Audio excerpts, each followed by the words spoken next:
And welcome back inside the Robert J. Collins Arena for a doubleheader tonight as the Brookdale Jersey Blues men's and women's basketball teams square off against the Middlesex County Colts. Alongside Brian Gounsward, I am Tim Catalfamo. The women's game is first, and Brookdale, of course, comes off of a very tough loss to Passaic last night. They dropped the game 80-46, whereas Middlesex comes in here just at 500 in the Region 19 Conference. So once again, a big challenge for the Jersey Blues at hand tonight against the Colts. Yeah, another difficult game for a lot of reasons. One, they're trying to put yesterday's game behind them. As we know, it was a tough game for the Jersey Blues. The turnovers really problematic for them in that game, but also difficult because you have to turn the page quickly. It's a second of a back-to-back tonight, the only time the Jersey Blues are playing a back-to-back all season, so they got to get right back out there and go against another team with a winning record in Middlesex. Brookdale has dropped 5 in the last 6 games. I mentioned Middlesex comes in here with a winning record, and it always seems like every single time Brookdale plays Middlesex, regardless of what type of a season they are having,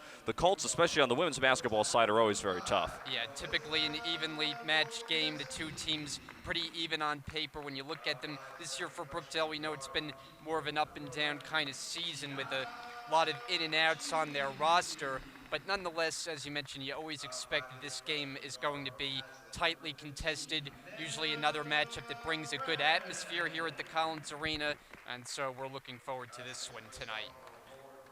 So you see Middlesex there on the opposite side in the away teal uniforms, and right there in the center, head coach Michelle Powell in her 14th season as head coach, trying to lead this team to yet another winning season. She's had a very successful tenure at Middlesex and feels very confident about her team's performance this evening.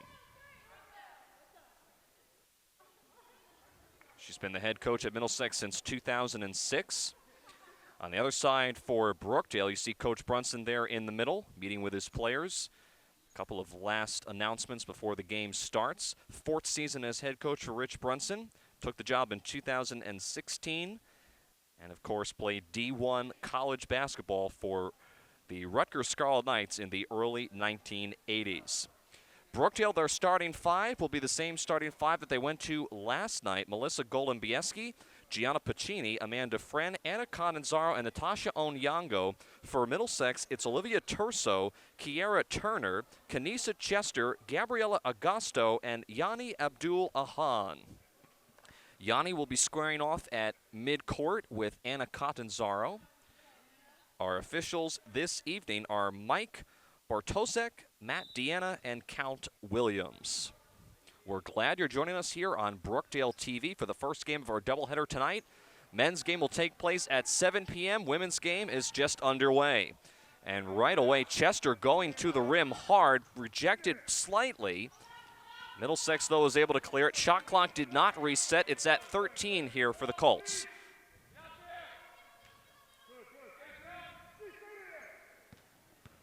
Here's Turner going baseline, high off the rim. No. Offensive rebound by Yanni Abdul doesn't go, and Golembieski finally able to scoop it off of the deck.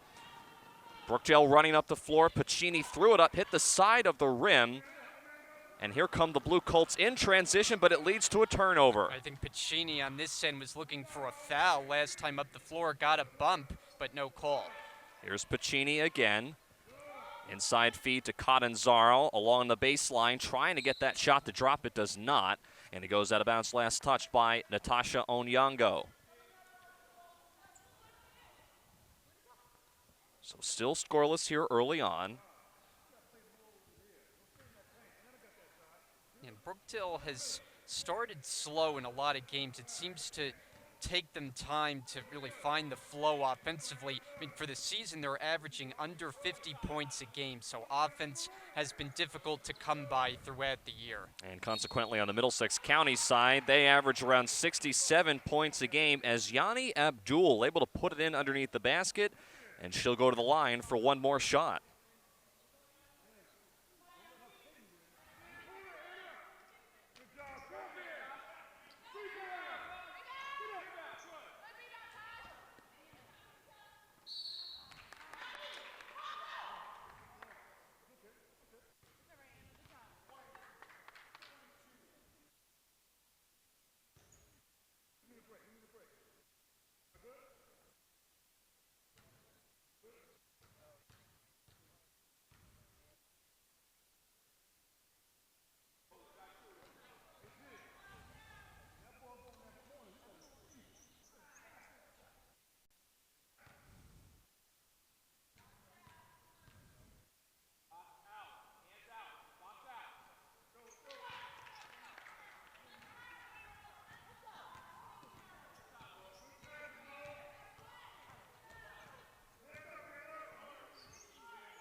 And welcome back inside the Robert J. Collins Arena in Lincroft, New Jersey. A couple of technical errors to get us started tonight.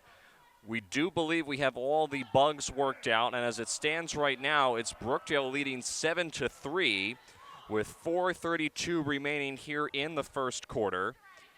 Along with the rest of our BTV crew and my broadcast partner, Brian Gausward, I am Tim Cattle-Family. Working through some technical issues, but we do believe that we've got them all worked out. And the last couple of minutes, Brian, we have seen Brookdale actually perform very well. Middlesex County has only been able to muster up 3 points. Amanda Friend hit a 3 a moment ago from the corner. And Brookdale has really done a nice job on the defensive end boxing out, and they still hold a 4-point lead. Yep, and they've come out with good energy here. This has been a nice start working with a 4-point lead in the early going. Onyango from the foul line, and they're going to wave the shot off as it's an offensive foul on Brookdale away from the ball. Actually, no, instead they're going to call a timeout. Coach Brunson jumps off the bench and will burn a timeout just to talk things over with his team again in front, 7-3, with 4:10 left here in the first quarter. So it gives us a chance to kind of reset things. Middlesex came out early on a little bit shaky. They've taken some not great looking shots. They've been a little bit rusty just to get this game started. A couple of inerrant shots. Brookdale has been able to rebound the basketball. And then on the other side, offensively for the Jersey Blues, they've hit some nice shots from around the perimeter. And at this point, they're holding steady with a 4-point lead. Yeah, and you mentioned Amanda Friend chipping in. She's now part of the starting lineup, starting in her second straight game here in the back-to-back this week, making that three-pointer. Brookdale's kind of settled in on the offensive side, and this has been a nice start. So I mentioned in the open, of course, Middlesex comes into this game 9-8 on the season, 5-5 in conference play. You see Coach Powell there on the stool talking with her team, trying to draw up a play and get something going offensively, which has been a little bit of a struggle to get things started in this game. On the Jersey Blues side, they come off a tough loss to Passaic last night, where they lost 80-46. They are 3-11 on the year and 2-7 in conference play. So definitely very early on, and certainly a lot of basketball to go, but it would be a major win if the Jersey Blues could somehow figure out a way to pull this off. Out of the timeout, it's Amanda Friend, Natasha Onyango, Jada Spalazzino, Madison Doria, and Melissa Golombieski on the floor for the Jersey Blues.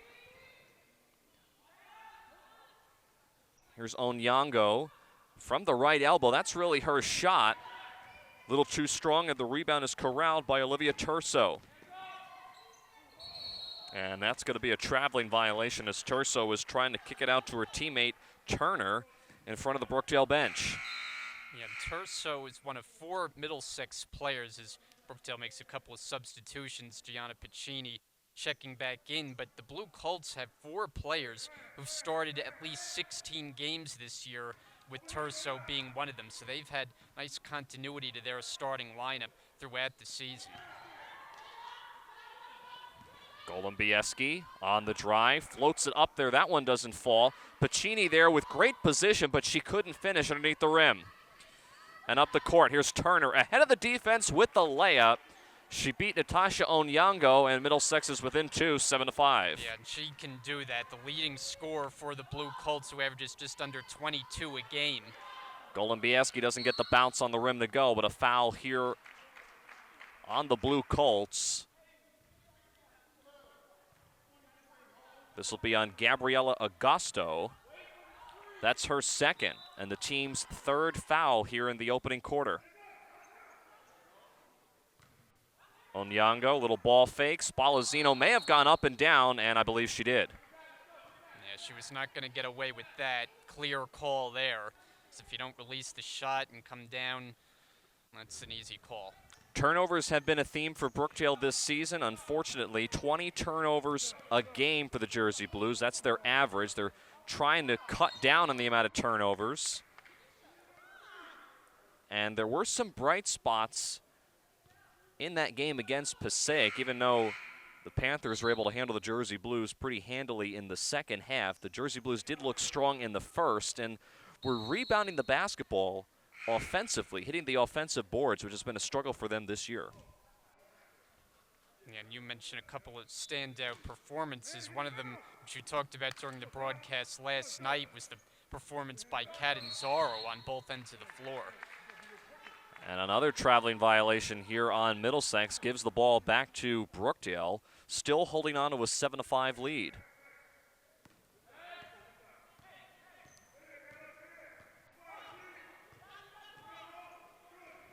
Amanda Friend, who just hit that three earlier. Onyango posting up against Yanni Abdul, and another whistle going the other way. So a sloppy start for both teams coming out of the gate here in the first of our doubleheader tonight in the Collins Arena. Middlesex beat Brookdale pretty handily earlier this year on November the 16th. They won 83-36. As laying it in along the post was Turner. Check that, that's Kanisha Chester, rather, number 14 for Middlesex, and we're tied up at 7. And it was a nice find from Abdul. Nice pass, find the open teammate for the easy basket. Catanzaro going right at Chester. Using her pivot foot, nice find to Onyango, count it, and one for Natasha Onyango. And that was the right decision by Catanzaro because it was dangerously close to a traveling violation, so she didn't have any choice but to get rid of it and wound up dealing a terrific pass to Onyango, and now a chance for 3. So Onyango at the foul line, the 5'8" freshman from Plainfield, New Jersey. One of the best foul shooters on the team. She shoots it from the charity stripe at 88%, and she gives Brookdale a 3-point lead.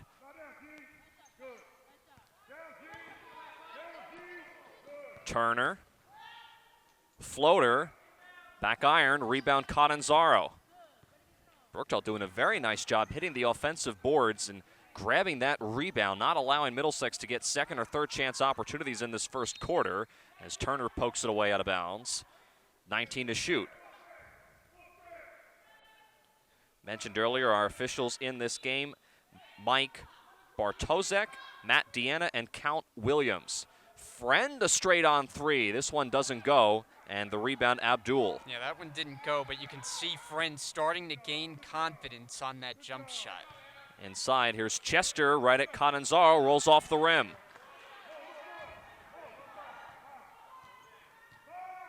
.90 seconds left here in the first quarter.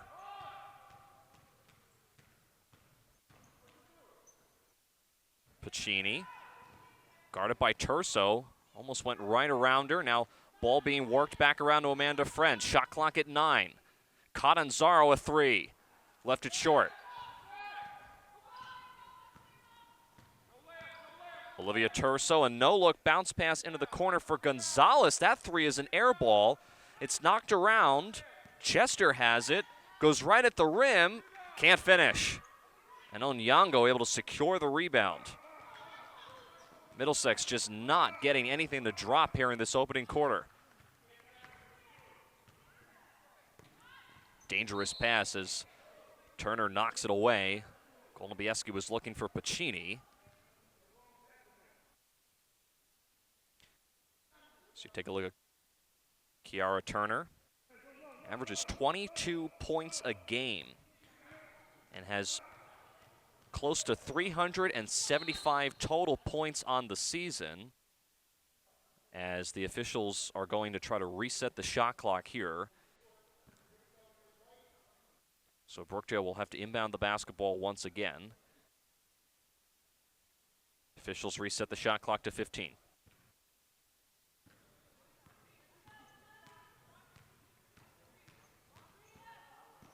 Screen comes, Golubieski splits 2 defenders. Catanzaro, the catch and shoot. Tapped around and controlled here for Middlesex. Ahead of the defense, Turner again, an easy layup.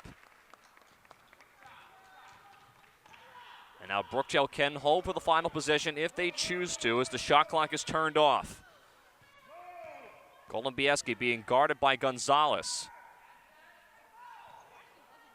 Onyango read it up, Abdul threw it up there, and she drew the foul.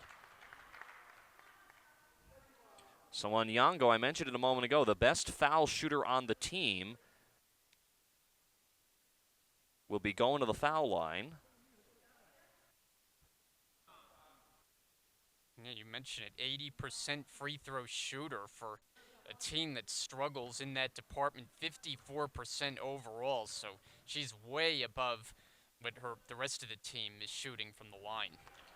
Onyango able to get the first one to roll in, has over 125 rebounds this season. That has really been Onyango's spot, not just from the foul line, but especially in the rebounding category. That's also something Brookdale has struggled with this year. As the opening quarter coming to a close, Turner at the horn doesn't fall. And at the end of one quarter of play, it's Brookdale clinging to a 2-point lead over the Middlesex Blue Colts, 11-9. We'll take a break. We'll come back for the second quarter of action here in the Collins Arena tonight, live on BTV after this.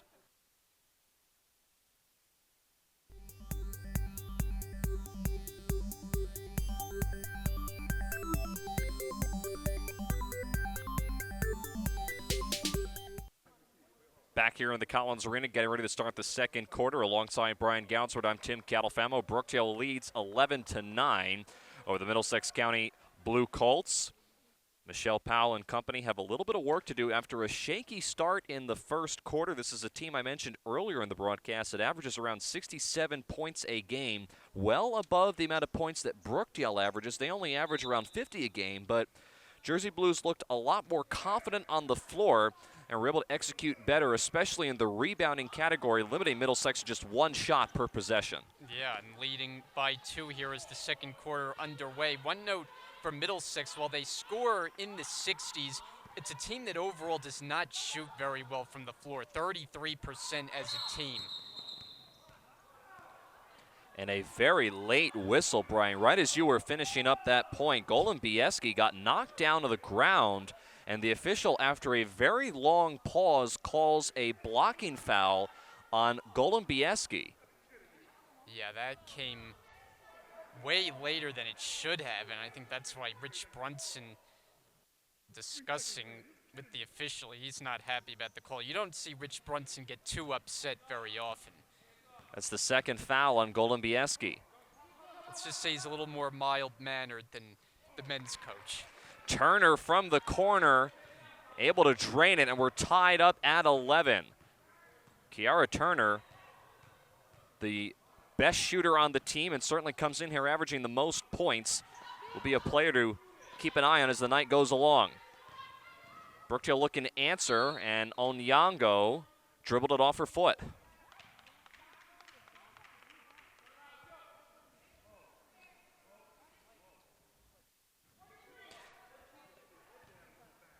And going back to a point that I was mentioning earlier about Brookdale doing a nice job of the rebounding category, as Turner, you're on the bench. Turner throws it away nearly into the lap of Jada Spalazzino. Everybody alert and okay. But going back to the point that I was mentioning earlier, Brookdale struggling to rebound the basketball. They rebounded pretty well in the first quarter. This is a team that comes into this game tonight only averaging 2 offensive rebounds a game. Think about that for a second, Brian. That means that Brookdale not really being able to limit the amount of second or third chance opportunities that their opponents have. One of the reasons why they have struggled this year. But in the first quarter, they were able to shut down Middlesex and were doing very well in the rebounding category. And that's something that Coach Brunson, I think, is going to be happy to see some improvement on. Yeah, and rebounding-wise, they're much stronger on the defensive end as far as rebounding the ball. Offensive, they don't really get too many of them, as the stats show. Foul here on the floor on Middlesex as Madison Doria got knocked down to the ground. It's on Turner. That's her second. And now the first team foul here in the second quarter on Middlesex.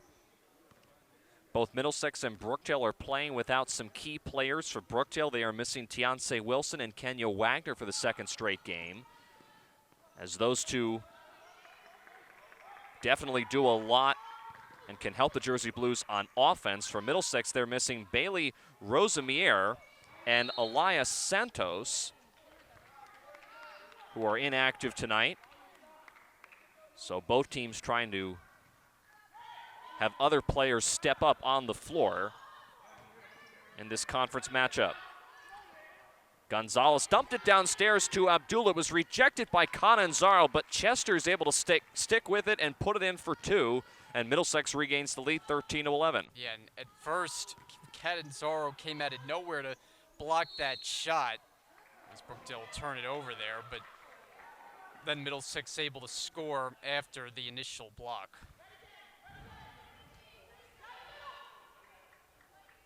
Morgan Brody has checked into the game. She inbounds the basketball for Middlesex. It's Brody, Turso, Abdul, Gonzalez, and Chester on the floor for the Colts. Dangerous cross-court pass goes to Turso, downstairs to Abdul, but 3 seconds is called on Abdul in the paint, and yet another turnover here for the Colts. And I think Turso is shaken up. She's sitting there on the floor, and as she gets to her feet and appears to be okay. Amanda Friend is now checked back into the game for Brookdale. As you see, Anna Catanzaro there on the bench. Played very well last night, was very noticeable in her play downstairs in the post area as Golombieski is fouled. She'll go to the line for 2 shots. And we'll check the number here on Middlesex. This is going to be on Yanni Abdul. That's her second. So Golombieski, the 5'3" freshman from Middletown, New Jersey, has over 25 steals and 32 assists this season and has really great awareness on offense. Someone that controls the point when either Tiance Wilson, who is not active tonight, or anybody else for Brookdale is on the bench. Does a nice job handling the Brookdale offense, but she can't make either one from the foul line.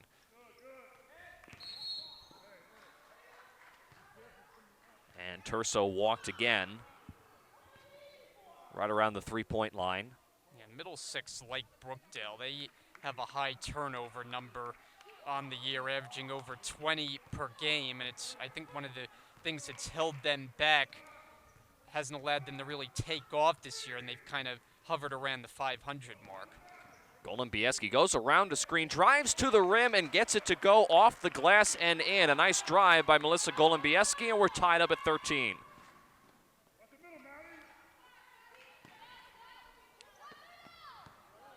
Brody, now top of the key for Chester, goes in, floater in the lane, too strong. Rebound controlled by Onyango.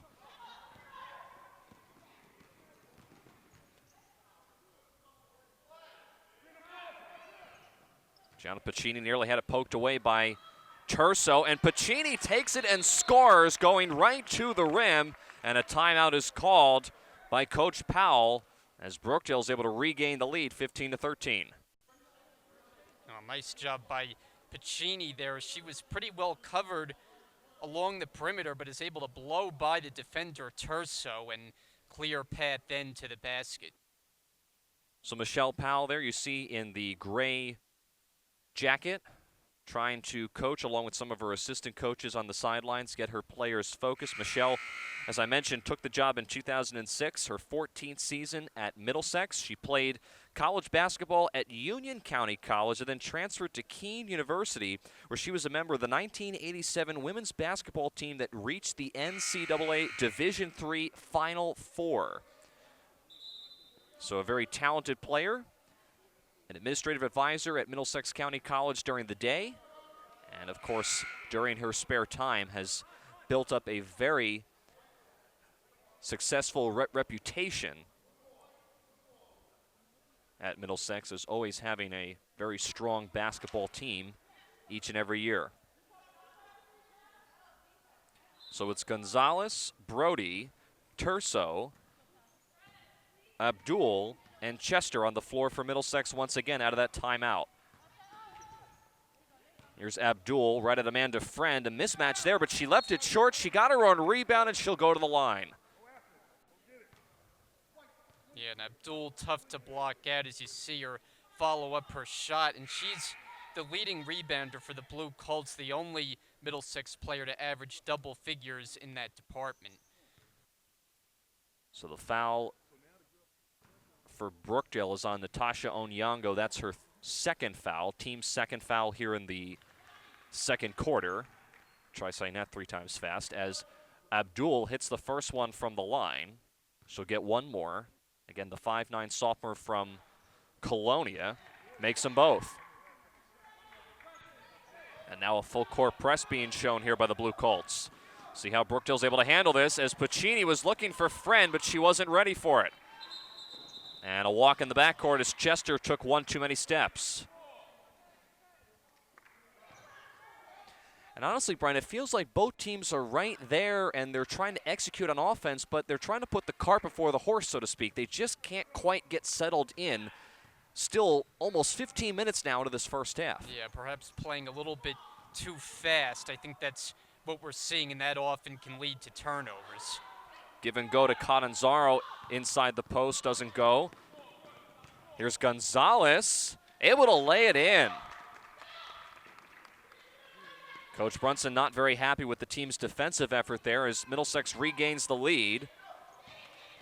And Onyango not able to handle the pass from Pacini. Here's Turso. She can't hit the layup. Chester on the ground, and she lost it.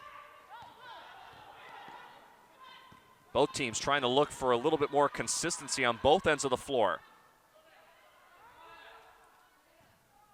Onyango with the shot clock at 16. Friend thought about a 3, and she walked.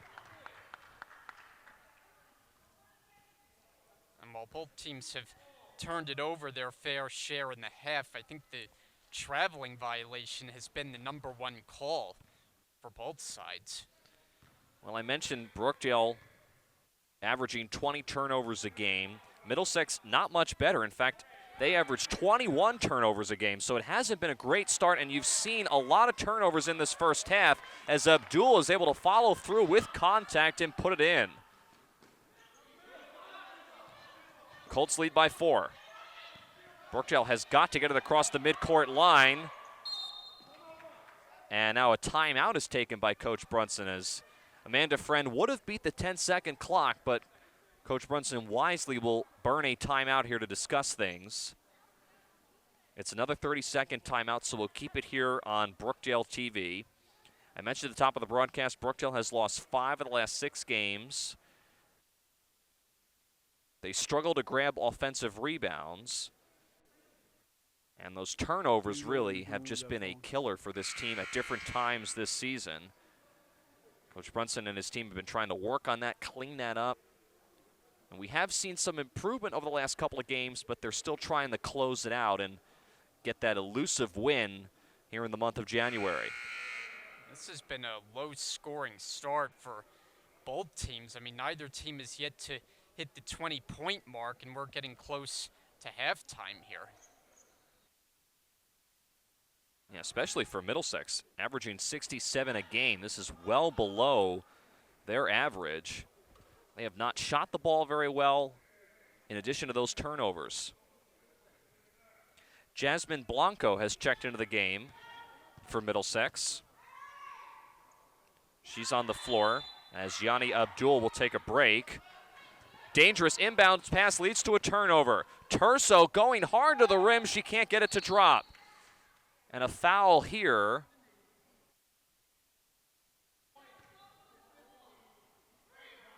This will be a foul from behind on Amanda Friend. That's her first.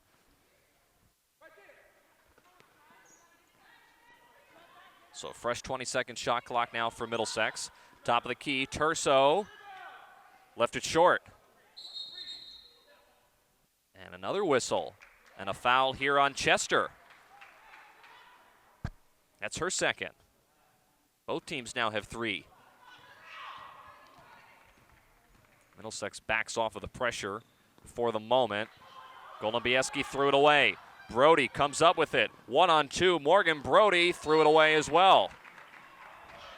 She was looking for Turso. And that's another case, Middlesex in transition, looking for a transition basket, and instead it leads to a turnover. Michelle Powell, the head coach on the Blue Colts sideline, not happy with her team's performance.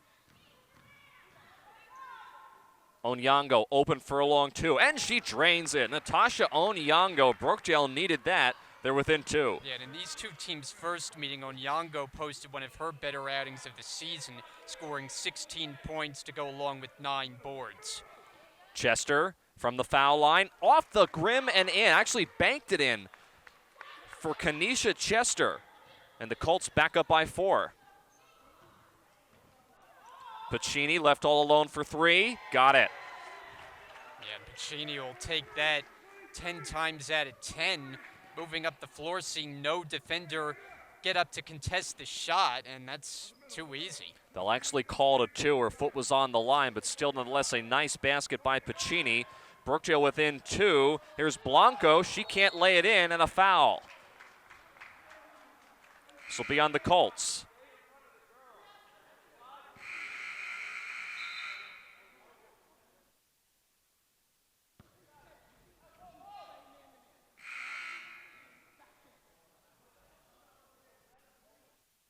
And now the officials are checking to see if that shot by Pacini was indeed a 3. They originally called it a 2. That last foul was on Jasmine Blanco. That's her first. So now 4 team fouls on Middlesex. They're 1 away from the bonus. Catanzaro being guarded by Chester. Step back 2. Rebound Gonzalez.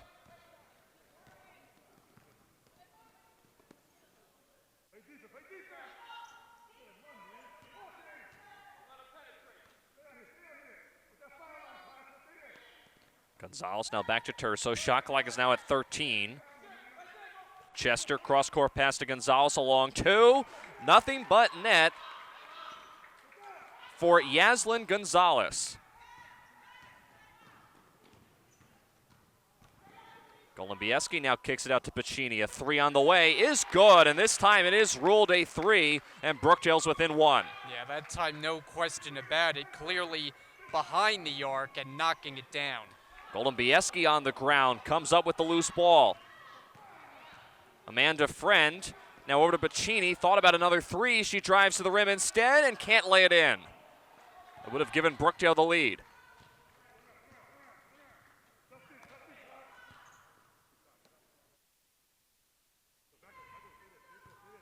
Morgan Brody now over to Turso. 2 minutes left here in the first half. Turso on the drive. Floater rolls off the rim. Chester fighting with Onyango. Throws it back up there. No. Chester kept it alive and then was pushed down to the ground, I believe, by Onyango.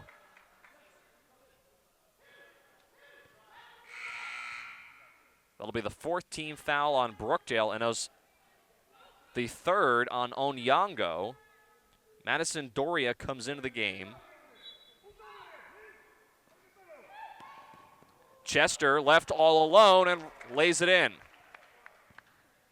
Yeah, and while the leading scorer for Middlesex, Turner, has had a rather quiet first half, Chester has stepped up in her place and been the leading scorer for the Colts. Catanzaro from the right elbow. That one's off the mark.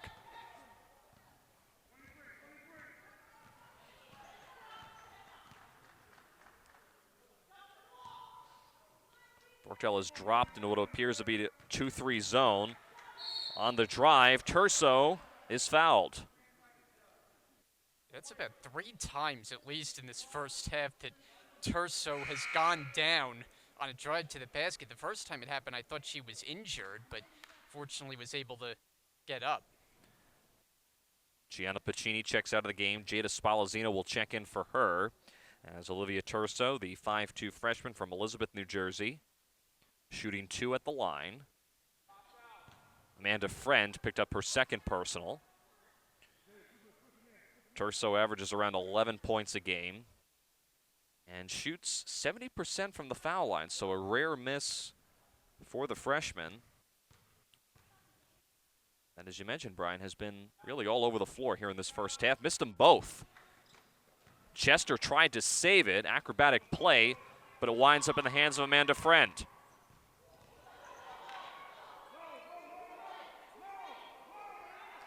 Golumbieski being guarded by Gonzalez. That too is off the back rim, and a foul here on Middlesex will keep it here. This will be the 5th team foul, so this will be foul shots for the Jersey Blues. It's on Olivia Turso. That's her first. And Madison Doria, the 5'5 freshman from Howell, New Jersey, at the line now. Only played her first game for the Jersey Blues yesterday. She comes over from the Brookdale softball team. Has a very aggressive nature on the court. We saw that in action last night. And is trying to acclimate herself to the Brookdale offense. Under a minute left here in the first half.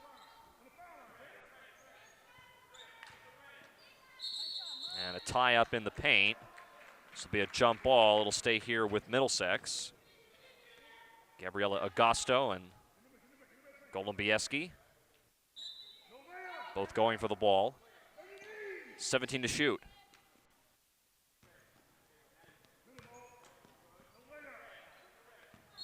And Brody, double dribble.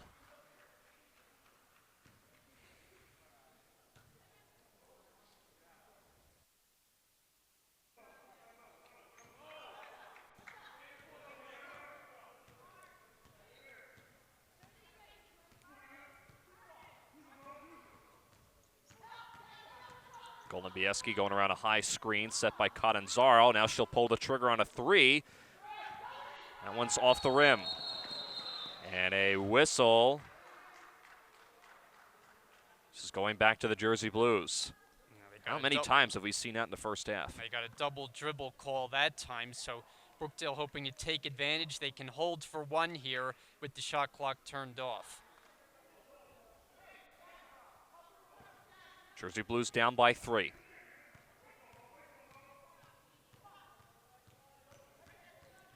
Golombieski trying to go around a screen. Still dribbling with the ball. 7 to shoot. Catanzaro, I think she may have taken an extra step, but before that she was fouled. And this will be 2 shots for Anna Catanzaro. Foul is on Augusto. That's her third. So both teams running into some foul trouble here in this first half. Catanzaro, the 6-foot sophomore from Howell, can't hit the first attempt. And that has just been a recurring theme for the Jersey Blues this year. They're at times inefficient from the foul line, and it has hurt them in games. Catanzaro can't hit either one. Turso with 1 to shoot. She is fouled by Doria. Boy, that was a hard foul. Doria wanted to make sure that Turso wasn't going to get a shot off there, but now they're going to put her at the free throw line, so it's just a poor foul. We'll check the number on Madison as Turso is at the line. First shot on the way is good. It's only the first foul on Madison Doria, so it doesn't affect her personally too much, but as you mentioned, Brian, with that foul, it's an automatic 2 shots from the line, and Turso makes them both. Golombieski a prayer at the horn, and that will end the first half. So Middlesex in front, 27-22. It's a 5-point lead at the end of the first half. I mentioned at the beginning of the broadcast, Brookdale has dropped 5 of the last 6 games. Middlesex right at 500 in Region 19 play, but neither team really shooting all that well in the first half, especially the Blue Colts. This is a team that shoots very well from around the perimeter, not a very efficient first half, and multiple turnovers on both sides of the ball.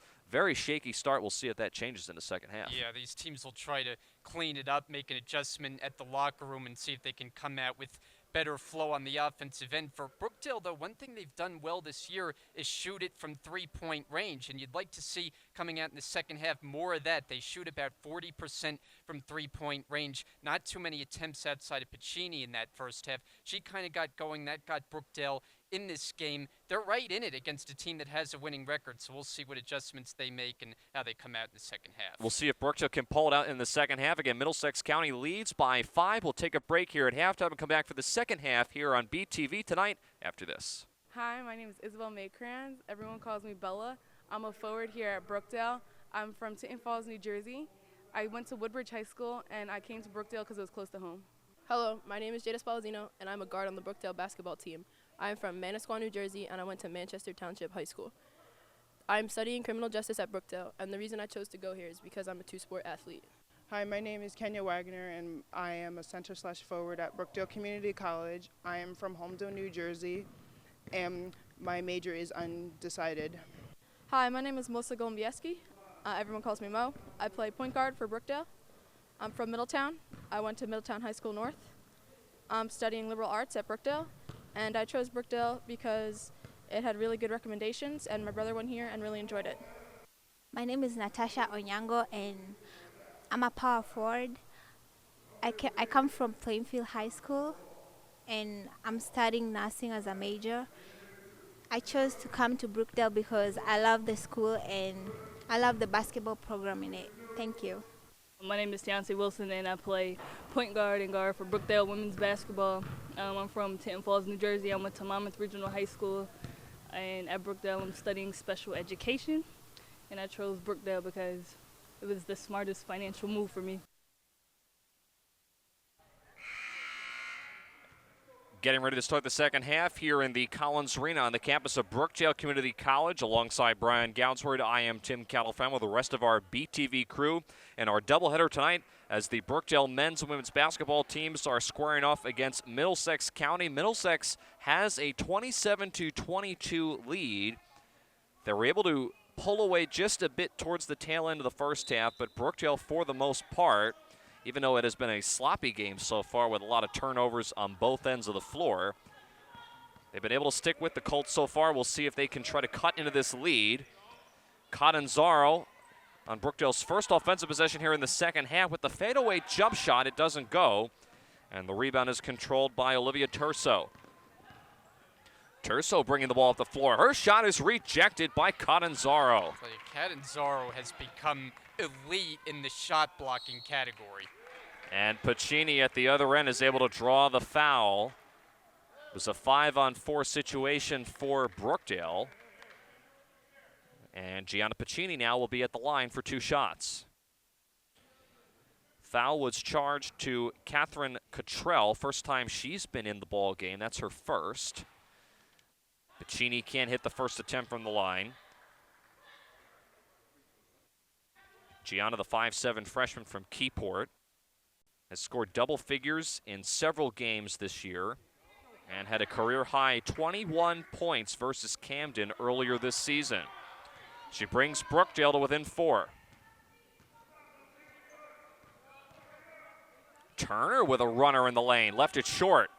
Tapped around, Turner's able to grab the rebound. Turso from the corner, that's back iron. Third chance here for Abdul, and she's fouled. Or rather, actually, this is going to be an offensive foul rather on Abdul, who threw the elbow.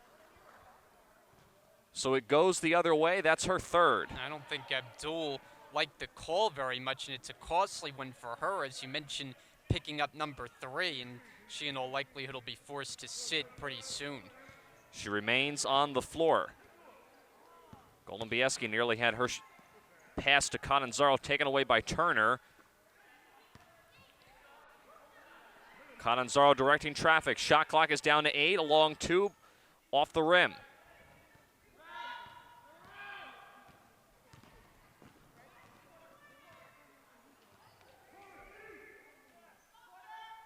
Cottrell. Now to Turner. A 3 is good.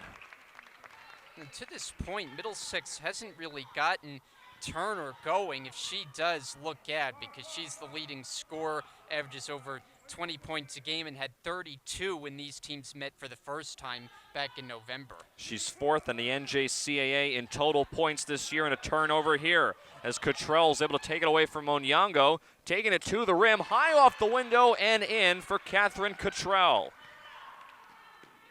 And a mini 5-0 run there for the Blue Colts to open up here the second half.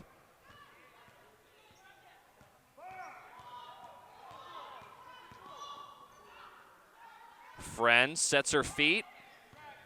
May have been partially blocked.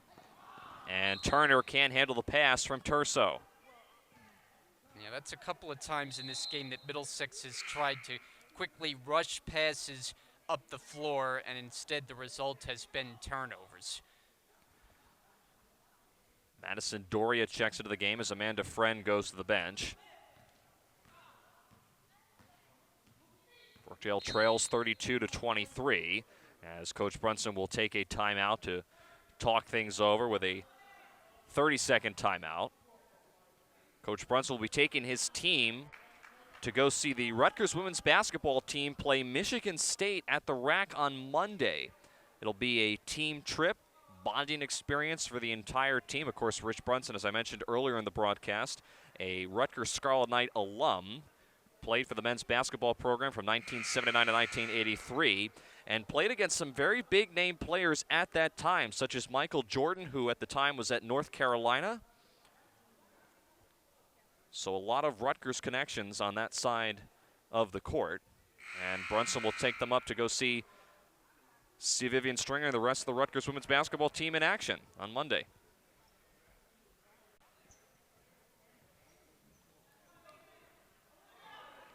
Still have some work to do here. Down by 9.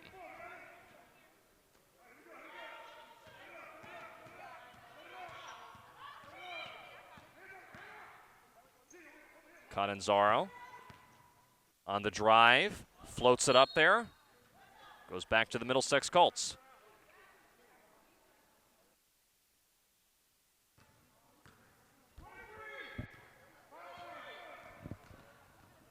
Turner on the drive. That one rolls off the rim. Onyango nearly had the ball ripped out of her hands by Chester. It'll stay here on this side of the floor.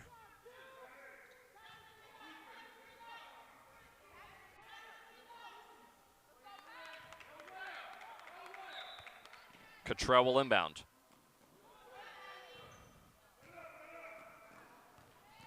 Turner again, right at Catanzaro, and gets it to go. And that was awfully close to being an and one there, as Turner looked like she was able to initiate some contact, no call. And Turner now is really starting to heat up here in the third. Catanzaro straight on 3 is off the heel. Chester a ball fake. Right at Catanzaro, and she drew the foul.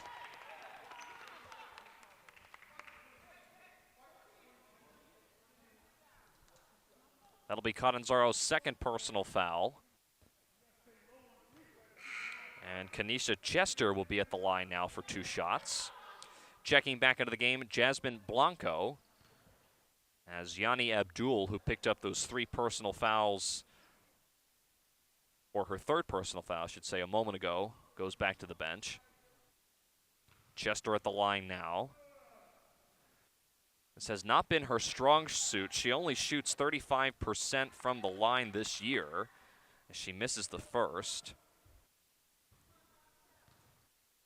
Has 52 steals coming into this game tonight. A great defensive player, 1 out of 2 from the line for Chester, and it's a 12-point lead for Middlesex. Onyango, foul before the shot on the floor. So Brookdale will inbound. I think Rich Brunson was looking for the benefit of continuation there. So it looked like Onyango had that in motion, but now Brookdale has to inbound. Jasmine Blanco there with the personal. That's her second. Doria straight on 3. Back iron. Chester up the court to Turner. Taken away by Golubieski, but Turner gets it back. Now she goes right at the rim. Cottrell tried to put it up there after grabbing the rebound, and it's cleared by Onyango. Puccini. That's going to be a block.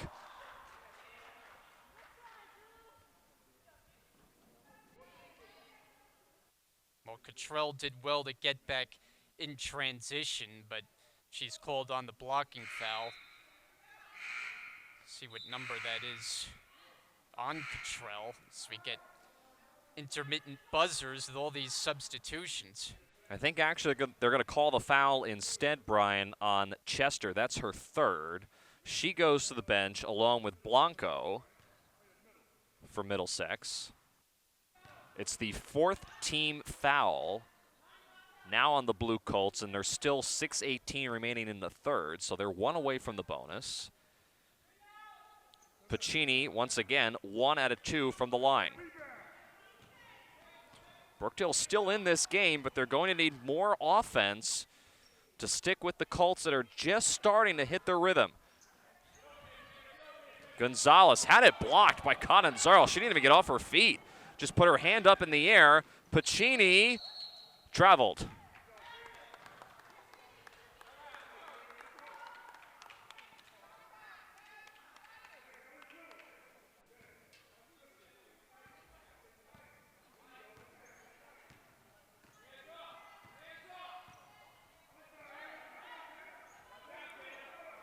Cottrell, nice bounce pass from Rodriguez into Abdul, and a foul here on Brookdale. It's Abdul, Rodriguez, Cottrell, Turso, and Turner currently on the floor for the Blue Colts. And that's the third foul on Anna Catanzaro, so we'll see if she'll remain on the floor. And another foul here, this time on Jada Spalazzino. Spalazzino, who just checked in and immediately picks up a foul. It's Brookdale's third of this third quarter. And that's the first on Spalazzino.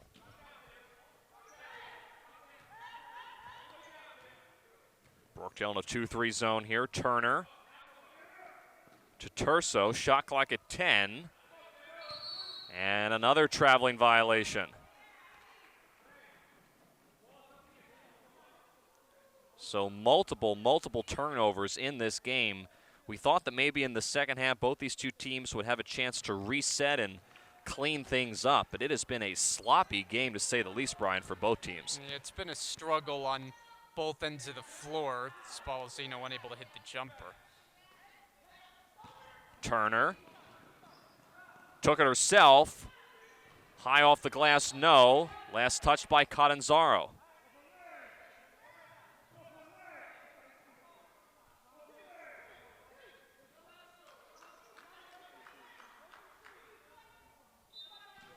Rodriguez will inbound. Finds a cutting Turner, and she's able to put it in. Well, you mentioned that Turner has picked it up here in the second half after a slow start, and unfortunately for Brookdale, it looks like this one's getting away. Pacini able to lay it in along the low block. It's now an 11-point deficit for the Jersey Blues. Brookdale's going to need more of that if they want to get back into the game.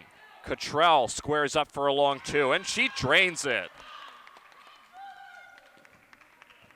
Catherine Cottrell, who's missed the last few games, seen some playing action tonight. Spalazzino from the corner. It's an air ball. And Turner, nobody picking her up. Nice bounce pass from Rodriguez, and Turner again with the easy layup and a timeout by Brookdale.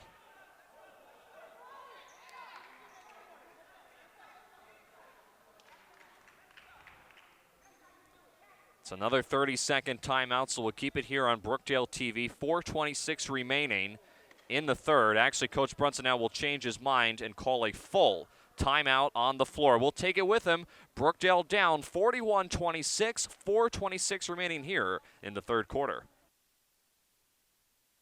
Coach Powell talking with her players. Her team currently has a 41-26 lead with 4:26 left here in the third quarter. Middlesex looking for their first win over Brookdale here in this arena in more than 3 seasons. And they're well on their way as it stands right now.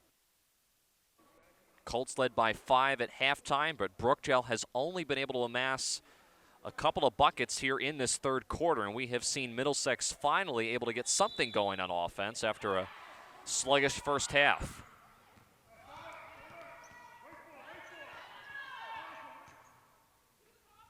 Catanzaro, top of the key.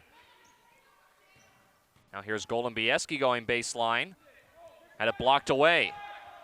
5-on-4 opportunity here for Middlesex if they hurry. Turso, it's deflected.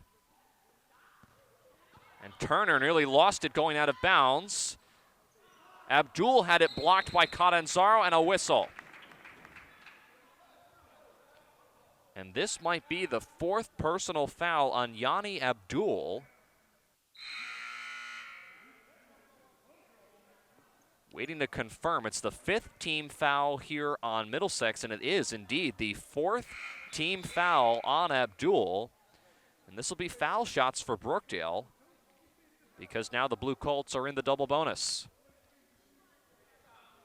So potentially a big blow here for Middlesex. Yanni Abdul, one of the bigs downstairs in the post area that has been able to contribute, especially in the rebounding category in this game, now on the bench with 4 personal fouls. Yeah, one away from fouling out, so she'll be limited the rest of the way. Might try to put her back in the game late in the 4th quarter, but when you get to this point in foul trouble, it's difficult. Onyango at the line. We've talked about her strengths shooting foul shots. This time, though, only 1 out of 2. Rodriguez. Catanzaro secures another rebound.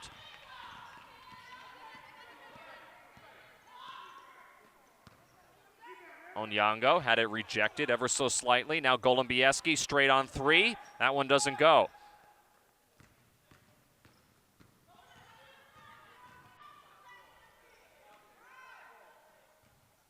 Turner. Middlesex can afford to use some clock here with a 14-point lead. Turso with 10 on the shot clock. Turner goes around Amanda Friend, threw it up there. Off the back rim, no. Chester may have gotten hit in the face, and officials will stop play as a result.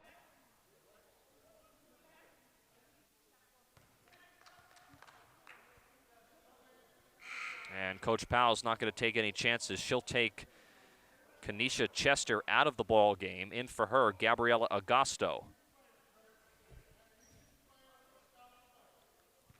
So it's Agosto, Cottrell, Rodriguez, Turner, and Turso on the floor for Middlesex. Golombieski, Friend, Catanzaro, Pacini, and Onyango for Brookdale. Catanzaro lost it. Taken away by Turner. Bounce pass to Rodriguez. In transition, she's fouled. Nice job by Middlesex in transition. That time executing with the numbers. They had the advantage 3-on-2. Now they get free throws out of it with Gonzalez.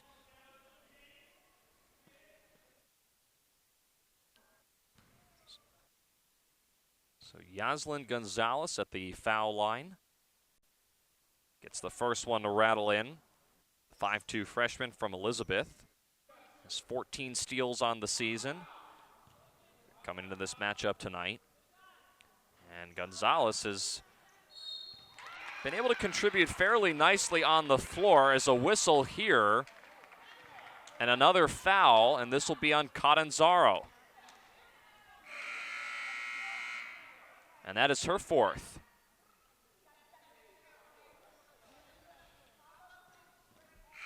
So Catherine Cottrell will now trade spaces with Gonzalez at the foul line. Augusto has come back into the game.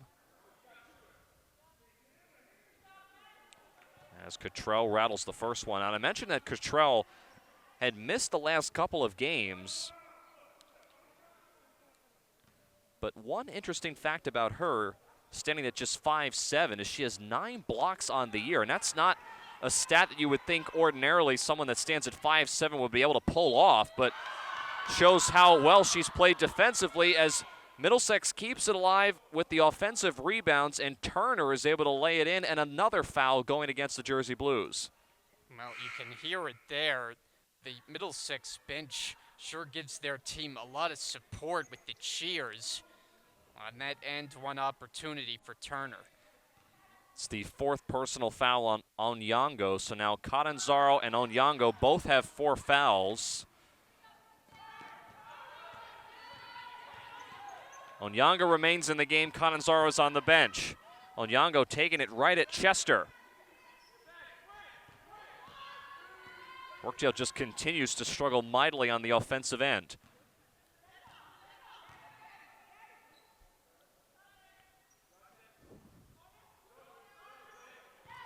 Nice pass inside to a cutting Chester, and she draws the foul.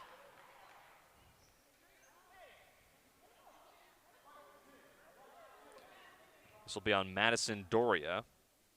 That's her second. And Brookdale now has maxed out with team fouls. They're in the double bonus. And Kanisa Chester, the 5'6" freshman from Edison. Didn't even hit the rim on the first attempt from the line. Really gets after it in the rebounding department. Has 140 total rebounds this year. 67 of those have been offensive rebounds.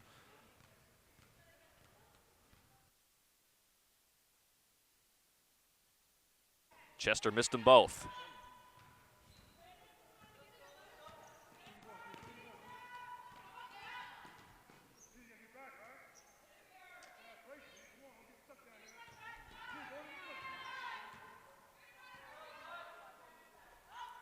Onyango from the foul line. Too strong. Turner running the length of the floor. And a jump ball is called. It points Brookdale's way.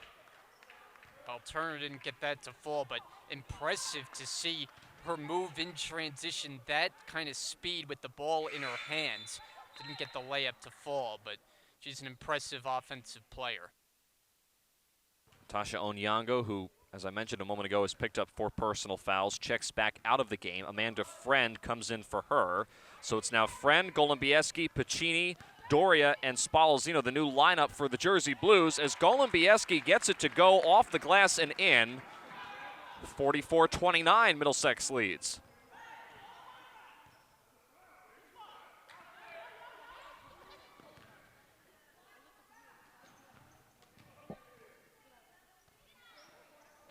Shot clock at 13.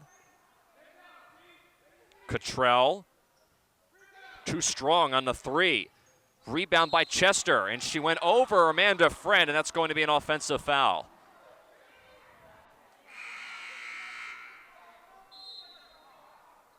So that's the 4th now on Kanisha Chester.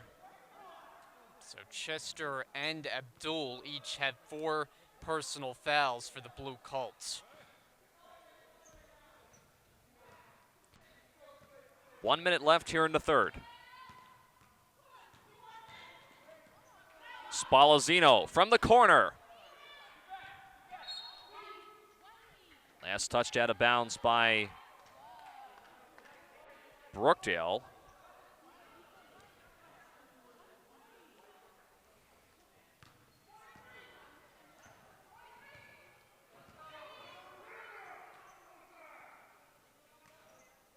Here's Turner again, who's been very efficient in this game, especially in the second half. Watching the shot clock wind down. Poked out of bounds there by Piccini. 11 to shoot. Coach Powell there looking on from the sidelines. It's been a sloppy game, but Middlesex nonetheless has been able to hold on to a significant lead here in the second half. Terso, another offensive rebound. Rodriguez nearly put it on the floor. Turner, left elbow jumper, way too strong. And again, being kept alive here by the Blue Colts. Brookdale not being able to box out in the paint. Shot clock is turned off, game clock at 5. Along the baseline, Terso can't get her layup to drop. And at the end of the 3rd quarter, Brookdale trails Middlesex 44-29. They've got some work to do as we head into the 4th quarter of play when we come back here on BTV.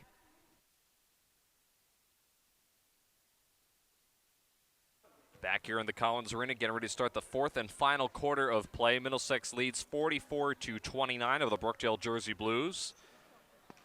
And this has been a very sloppy game on both ends of the floor, but for the most part, Middlesex has been able to play through that and get something going offensively, Brian, but it's definitely not a game that either Brookdale or Middlesex are going to go back on and try to admire the crispness of both teams because this has been a sloppy ball game. Yeah, I don't think either coach is going to look at the tape afterwards and be enamored with the performance. Not even Middlesex working with a 15-point lead, because even for their standards, they haven't shot well and the turnovers have been at a high rate. Catanzaro and a foul. There have also been a lot of fouls in this game, and I've talked about in the past, Brookdale has run into foul trouble. That's been one of their nemesis this year. Foul trouble and not being able to box out and grab rebounds. That's been, I think, the two areas that the Jersey Blues have struggled with, along with turnovers, but there have been a lot of fouls in this game that have gone both ways. That is the fourth foul on Gabriela Agosto on the side for Middlesex. And another foul here as Golubieski will be called with a block as Turner was on her way to the rim. And that's the fourth now on Melissa Golubieski. So we are on the razor's edge of having players start to foul out in this game. Yeah, we mentioned two of them on the Middlesex side, and now Golubieski becomes the first Jersey Blue to hit 4 personals. And now the officials having a conference just to make sure everyone's on the same page.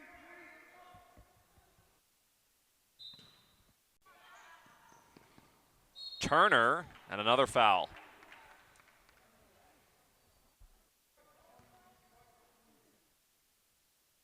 Kiara Turner has definitely been able to perform very well, and we talked about her in the first half not having a great performance, but she has definitely woken up and really has been the primary reason why Middlesex has been able to pull away here in the second half. Yeah, and at her size, at 5'3", she's kind of tricky with her ability to handle the basketball, has speed, and certainly can score her fair share of points.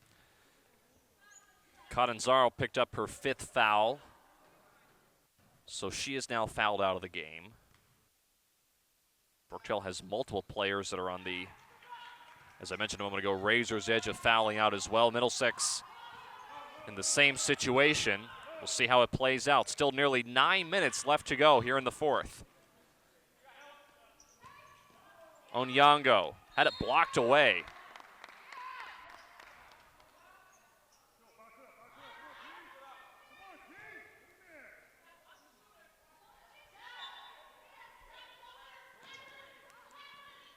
Friend gets it into Pacini. Onyango throws it up there. Front rim, no good. Turner now running the length of the floor and is able to get the roll. Wow. Well, on cue talking about Turner, and that's what she seems to do best. Push the ball up the floor, and she can finish with the best of them. Pacini forces up a 3 and hits. You'd like to see more of that from Brookdale. Pacini has the ability to shoot it from long range, particularly on the wing areas where she's made a couple of them in this game. And a foul here before the shot on the Jersey Blues. We'll check the number. As Jada Spalazino will check into the game. Amanda Friend checks out. She picks up her 3rd personal foul.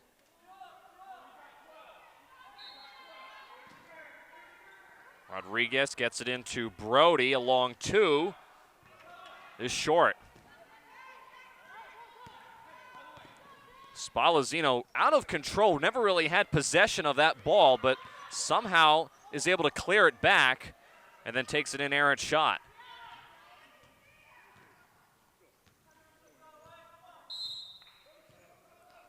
And a timeout taken by Coach Powell, 30-second timeout just to discuss things with a 47-32 lead. I talked about Coach Powell playing at Union County College, then transferring to Keene, where she was a member of the 1987 women's basketball team that reached the NCAA Division III Final Four. During the day, she's an administrative advisor at Middlesex County College. 14th season as head coach. And this is a team right now, Brian, that is 6th in the conference standings, right behind Bergen and Rowan Gloucester. Now, Middlesex had lost to both of those two teams earlier this season. In fact, in this month in particular. But if they could pull off a win against Brookdale today, it could help them in the conference standings. And down the stretch, looking ahead to the Region 19 tournament, Middlesex, I think, is going to be one of those teams that you'll have to contend with. Yeah, and with the number 6 spot, it was a big game for Brookdale coming in as well, a team that they're jockeying for position with as far as the Region 19 goes. Unfortunately, though, Middlesex has kind of pulled away. And Turner goes right around the Brookdale defense for another easy layup. Now 49-32. Colts are starting to pull away. Goldenbieski got her own rebound and is fouled.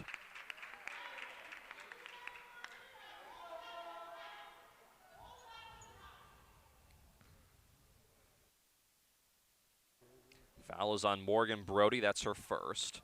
Team foul number 2. And Goldenbieski now at the foul line. Had 4 steals against Bergen on January 9th. That was Brookdale's most recent game last week. Of course, they played Passaic last night here in the Collins Arena, where they lost 80-46. Goldenbieski gets the bounce.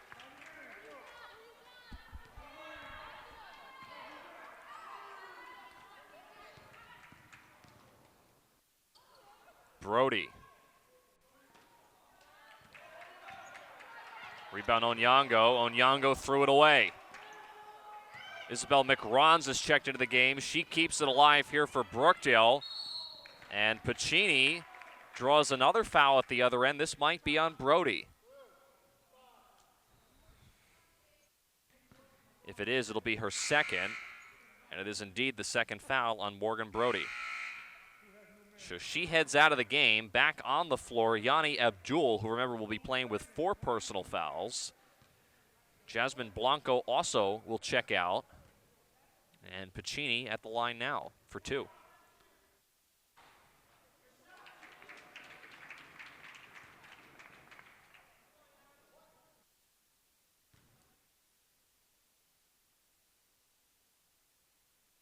And Pacini makes them both.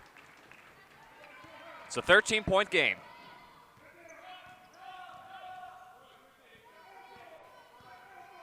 Turner. Nice defense there by Goldenbieski. Turner can't get it to go. Here's Doria taking it to the rim, left it short. Pacini the rebound and drew another foul. Well, good job by Pacini there, trailing the play in transition to get the offensive rebound, and right back to the line she goes as Brookdale tries to make this one a bit tighter.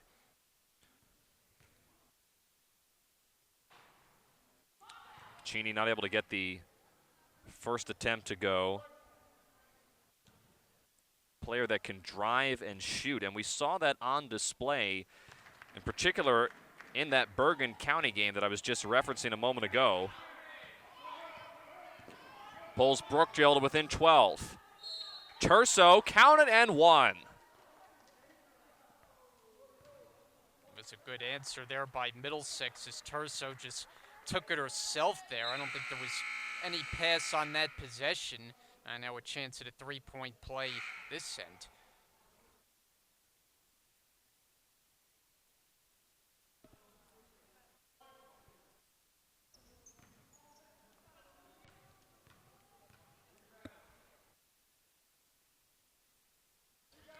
Terso, no good on the attempt from the line.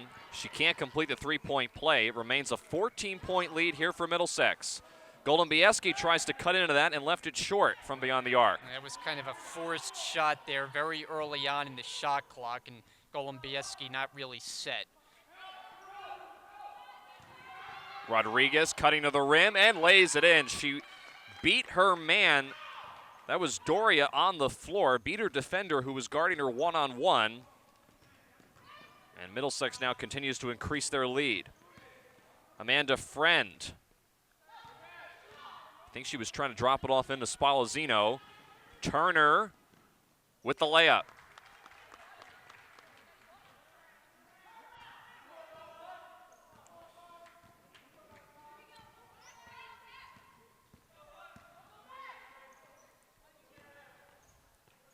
Pacini able to get that one to go.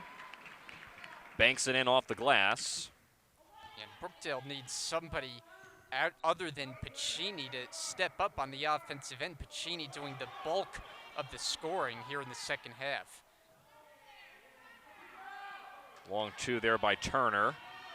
Spallezzino will go right at Turner to the rim.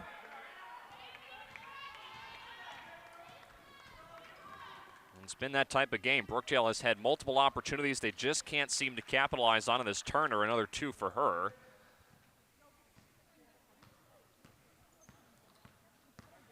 And keep in mind, this is a team in Middlesex that has had some tough losses in the month of December, as Golubieski will go to the line for 2 shots. They lost to Passaic on December the 3rd. They lost by 10. Then they lost to Bergen, Tracy Green's squad, also by double figures. They lost to Rowan Gloucester on December the 12th, or December 17th rather, and then Ocean on December the 19th. So those are 4 in-conference rivals that Middlesex County has lost to within the month of December. Coach Powell wasn't really sure what this team was going to look like going into the new year. But certainly they have the talent to be able to continue to move their way up the Region 19 conference standings. There's a foul here after the shot by Golubieski. Be charged to Isabel McCrans.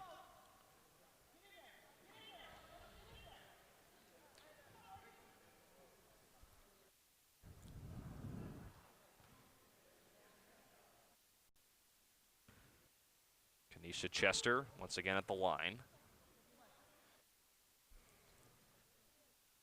And Chester had a big first half, and we talked about the time she was playing well, but Turner, who was the team's leading scorer, wasn't doing much. Well, just the opposite here in the second half, with Turner taking over and propelling the Blue Colts to a big lead. Reminds you, coming up immediately following this game, just after 7 o'clock, the Brookdale men will square off against the Middlesex Colts. That game will take place approximately at 7 p.m. However, this women's game is running a little bit long, so it'll be just after 7 o'clock, but nonetheless, stay tuned for that. The Brookdale men's basketball team is riding a 6-game win streak. And of course, Middlesex, one of the top teams in the Region 19 conference on the men's basketball side. They sit 3rd in the conference standings, so it should be a very interesting game that'll be coming up at approximately 7 o'clock.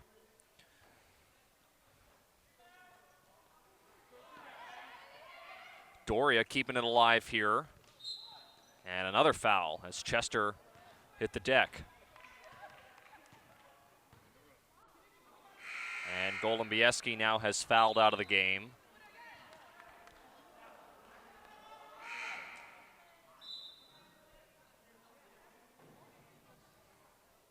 So Amanda Friend will check in for her.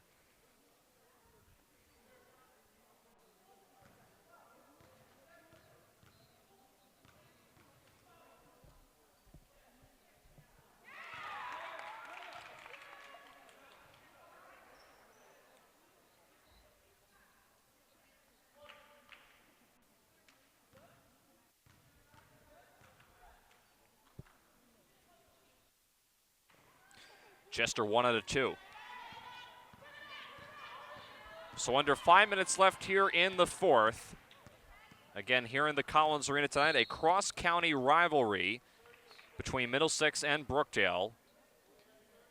Middlesex led by 5 at halftime, but for the moment have been able to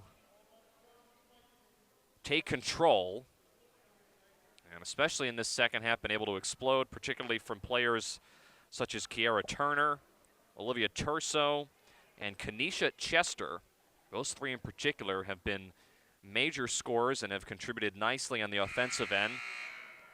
Still a sloppy game as a whole, and I'm sure Coach Powell will have some work to do with her team to try to get better going forward, but it does appear at this moment this will be a nice win on the road for Middlesex. I mentioned that stat earlier. They're looking for their first win in this arena against the Jersey Blues in nearly 3 seasons. So trying to snap that drought.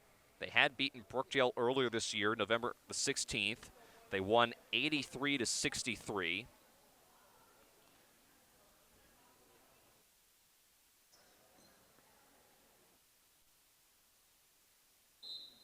And Brookdale missing Kenya Wagner and Tiance Wilson, who have been out for 2 games. They'll be back on the floor in Brookdale's next home matchup, which will not be until February. And of course, Brookdale's next game will be on January 21st against Atlantic Cape. That'll be on the road. Then Brookdale will travel down to Raritan Valley on January 25th. They'll travel up to Sussex on January 28th. So 3 straight road games await the Jersey Blues. As Amanda Friend, who we've talked about at different times, continuing to gain confidence, rattles in the first attempt from the line. For Middlesex County, they have a home game coming up against County College of Morris on January 16th. Then they're on the road against Camden on the 21st. Home at Ocean on the 23rd. Home against Atlantic Cape on the 25th. And then they close out the month of January on the road against the Panthers, a team that Brookdale just saw in action last night.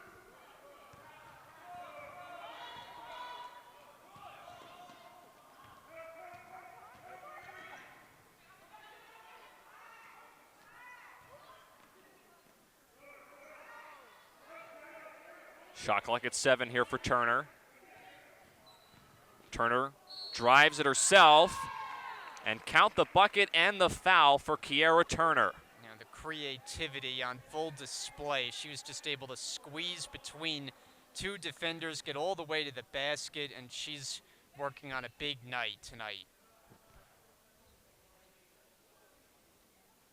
Kiara Turner has one of the most impressive stats that I've seen all season. In that loss that I was mentioning earlier to Ocean County on December the 19th, she had 40 points. Yes, I said that, 40 points in that game.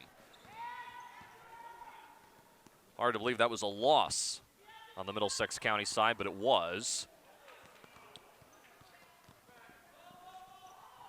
4th in NJCAA play in total points this year.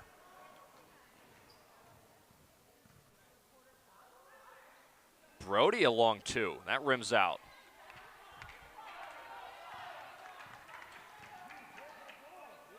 And obviously, Brian, this will not be a win for Brookdale, but what are they going to have to do going forward to try to improve? Because this team, we saw a little bit of momentum. We saw some nice play in that Bergen game on January 9th. Brookdale looked, even though they weren't able to get that win, they looked better as a whole. And I know they're missing Kenya Wagner. I know they're missing Tiance Wilson, which definitely hurts them. But what do they have to do going forward to try to make this season, salvage this season if they can, for the remainder of the year? Well, I was just going to say, as you mentioned, Wagner, that they need the reinforcements back. It's just not a complete team right now without Wilson and without Wagner. So they need the roster to be at its full point. I think that'll help. But on the court, they need to cut down on the turnovers, number 1. I mean, that has been the thing that's plagued them the most. And like I talked about at the halftime break before we went to commercial, 3-point shooting is something that they do well. They shoot 40% from 3,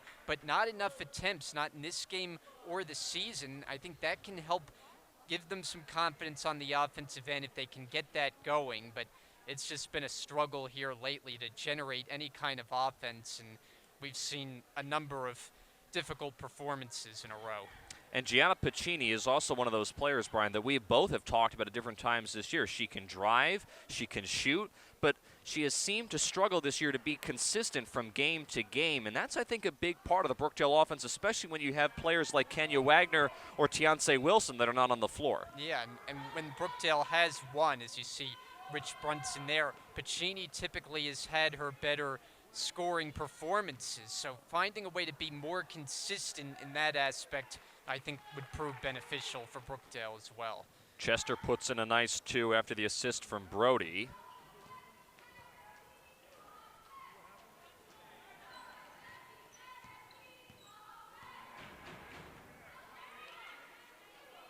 And for Brookdale, as I mentioned, they're just trying to somehow figure out a way to get back on track. I tell you what, Kanisha Chester, we've talked about Kiara Turner, but Chester in this game in particular has been extremely impressive as well. As now Middlesex County is 1 point away from matching their average number of points per game at 67. But Chester and Turner, those two in particular, have helped out tremendously in this second half. And speaking of Turner, there she is again with another two. And it's just been no contest as she has gotten to the rim. Just no resistance from Brookdale defensively. Turner has just had her way. And a whistle here. This will be a carrying violation on Spallezzino. Again, programming note, men's basketball game coming up at approximately 7 o'clock. It'll be a few minutes after 7, with the women game running a little bit long. But that'll be coming up next as soon as we're done here.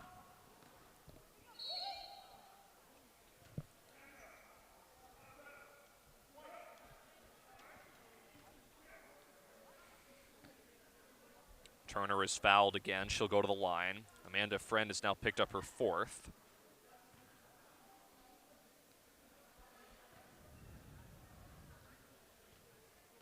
And I talked about that stat a moment ago, being fourth in the NJCAA in total points this year. I'm not sure if the amount of points that she has tonight is going to bump her up. It might. She's still in the top 5, but she's also fifth in the NJCAA in steals this season. Entering tonight's game, she had 63 on the year. And Turner must know that we're talking about her because now she lays it in with the left hand and continues to pad her efforts tonight. It's now a 30-point lead for Middlesex. 1 minute left here in the fourth. Brody with a steal and a layup at the other end for Morgan Brody.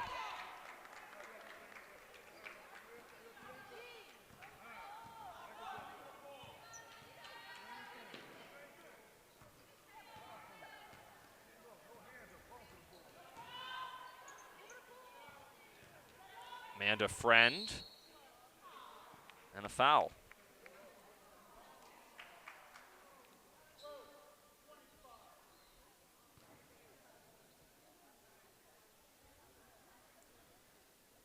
Fouls on Catherine Cottrell, that's her third.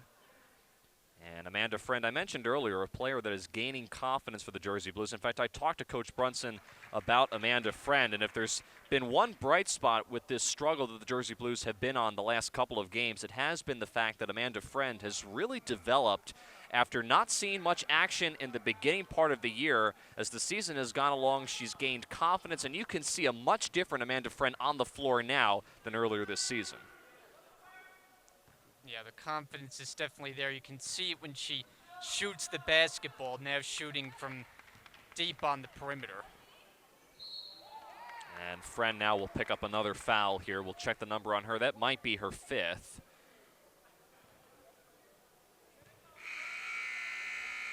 And it is. Fifth foul on Amanda Friend, so she's now fouled out of the game. As Terso will shoot a pair from the line. Middlesex will pick up their 6th conference win and improve to 6-5 overall in the region, whereas Brookdale will fall to 2-8 in conference play and 3-12 overall.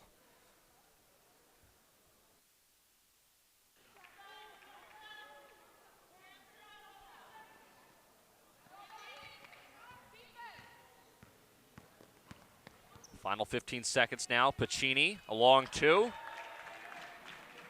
Able to knock that one in. And that looks like that'll just about do it. Middlesex will get out with a big win on the road tonight. Their first win in the Collins Arena in more than 3 years. Final score, 75-44. Taking down the Jersey Blues tonight in dominant fashion, especially in the second half. Middlesex led by 5 at the break, but in the second half it was all Blue Colts. And they're able to pull this out in the end. I mentioned now 6-5 in the region, and they pick up a win on the road for the first time in 3 years in this building, which is an incredible stat because Brookdale has been extremely tough at home over the last several seasons. Not tonight, though. Brian, final thoughts going forward. Obviously, we've kind of covered pretty much every single topic during this broadcast, but Brookdale just has got to clean up on the turnovers, and they've got to find some consistency on the offensive end. Yeah, I think it's really back to the drawing board for Brookdale. It's been a tough season to this point. We've seen some bright spots at different points in the year, but it just hasn't been on any kind of a consistent basis. And now the road gets difficult because you talked about the schedule. They're going to be away from the Collins Arena for quite a while, won't be back here until the month of February, and their 3 wins this year have come here at home, so they're going to have to find a way to break the ice on the road, try to find a way to play better basketball, play more cohesively, and get some wins because it's been a tough stretch here lately. Tough loss for the Jersey Blues tonight. The men's basketball team, though, is warming up. We'll have that game coming up in approximately 20 minutes from now. They'll square off against Middlesex County just after 7 o'clock. So for the rest of our BTV team, along with Brian Goudsword, I am Tim Kettlefama. We wrap up the broadcast tonight on the women's basketball side. Brookdale falls to Middlesex County College. We'll see you just after 7 o'clock for the men's basketball game live here tonight on BTV.